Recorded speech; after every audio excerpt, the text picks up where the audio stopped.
Gusto mo bang kumita kahit tulog ka? Sawa ka na ba sa pagod at puyat para lang sa extra income? Kung oo, itong video na to ay para sa'yo. Tuturuan kita kung paano gawing makina ng pera ang side hustle mo para mag-generate ng passive income.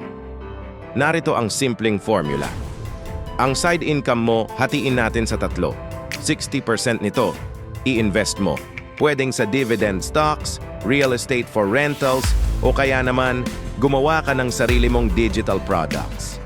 Yung 30%, gamitin mo para i-grow ang skills mo. Mag-enroll sa mga online course o workshop. At syempre, may 10% para sa luho mo. Reward yourself. Ang pinakasikreto, huwag mong gastusin agad ang kinita ng investments mo. I-reinvest mo para lumago pa ito ng lumago. Ito ang aabutin mo sa tinatawag na compounding effect. Kung gusto mo pa ng mas maraming diskarte para palaguin ang pera mo, huwag kalimutang i-like ang video na ito at mag-subscribe sa Money Smart PH. Marami pa tayong pag-uusapan. See you sa next video.